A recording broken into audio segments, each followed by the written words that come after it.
With its beautiful hanging baskets and rather splendid selection of small shops, Sunninghill suggests it's a village much loved and well cared for. But down at the far end, there's a lovely old village hall. It's in need of much repair and attention though, and apart from the local amateur dramatic society, was seriously underused. But over the last few months, all that has changed. One Saturday in every month, this plain old village hall becomes a place for intrigue, mystery and laughter. And nothing sets my pulse racing like the romance of a film theatre. And here in Sunninghill, they have their very own Cinema Paradiso.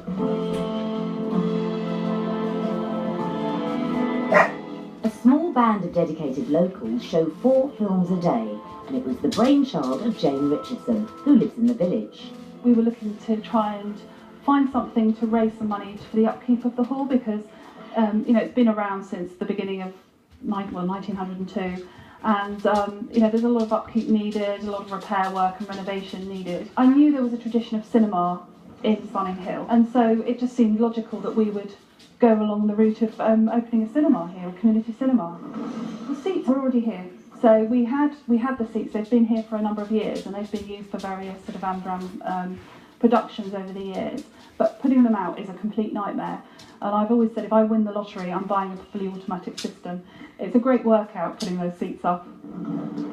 You had to join the film bank and pay a licence fee just to join, which was quite a lot of money. And then every film that we have to pay a licence fee as well.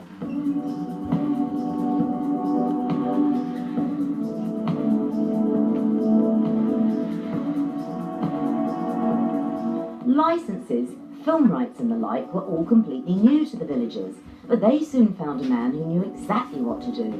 Neville Diamond is involved in an ever-growing community cinema movement.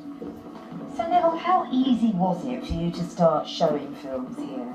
Oh, really easy. I've been doing mobile cinema for 6 years now, and helping communities and projects run films in different places. I was a projectionist in cinema from when I left school to up to about 6 years ago, and then obviously projectionists become redundant and not used because the cinema was digital. I couldn't live without being in a cinema atmosphere, so I decided that I would try to recreate, the old-fashioned times.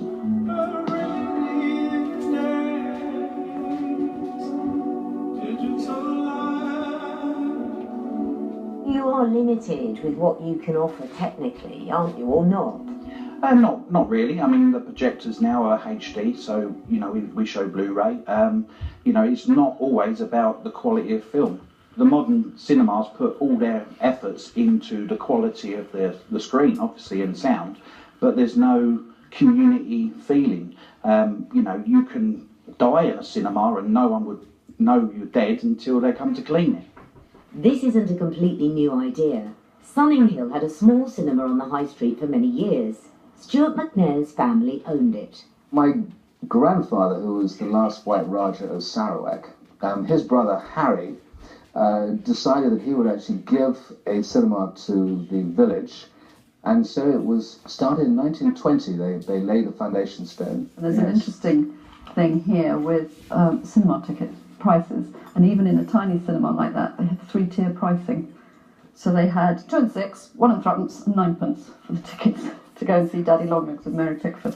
My great aunt, Rani Margaret, she came to play the piano here, and she was a fearsome looking woman, and she used to wear these massive grey hats and great big collared fur coats. The original picture house stayed open until the 1980s, so many of today's cinema goers remember it well.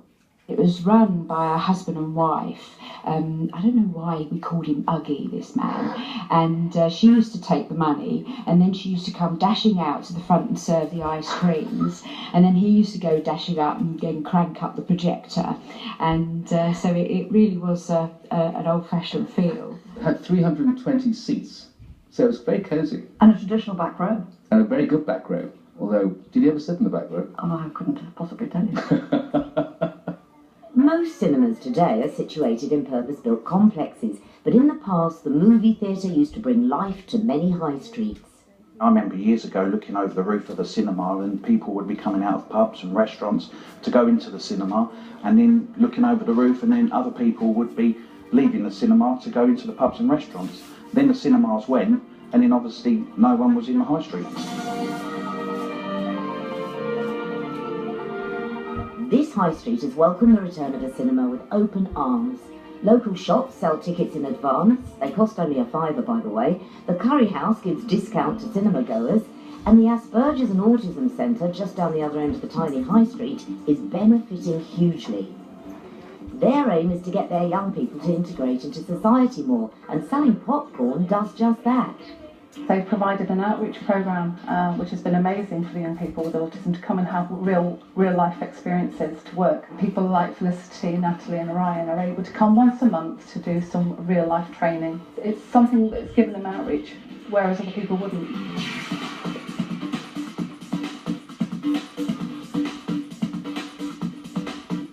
Both of us are on the spectrum for Asperger's syndrome. I serve the customers drinks, tea, coffee, snacks, like clean up after the screenings. Meeting people is quite hard for me, and understanding body language and facial expression. I've never done this type of job before, so it's increased my confidence dealing with the public. I have looked at working in a cinema and have been applying for jobs. It's just waiting to hear back on a few. Well, this will look good on your Yes. TV, won't it? Yeah. I love this place, and the really good news is after just a few months they're making a profit, and the renovation work has already started. We've just been repairing the back wall to the bar, which was actually about to fall down, but there's a long way to go. I mean, there's a lot of money that needs to be spent. We've got plans to renovate the sort of entrance area and the toilets. There's work needed to the brickwork, the guttering and the windows. In a way, it gets to a point where it would be cheaper to kind of start again, but that wouldn't have the same character and the same, this hall was built at the same time as the rest of the village, and we want to keep it going. What could be a story about a tiny cinema saving a crumbling village hall is clearly about much more. No one here asked for handouts or help. They figured they wouldn't get them anyway. But instead, this community jumped in, rolled up its sleeves, and by taking a step back into the past, moved forward in a simple way. And if ever you want an example of the old cliched phrase, the big society, it really is happening here in Sunninghill. Another Oscar-winning report from Joanne Good in Berkshire.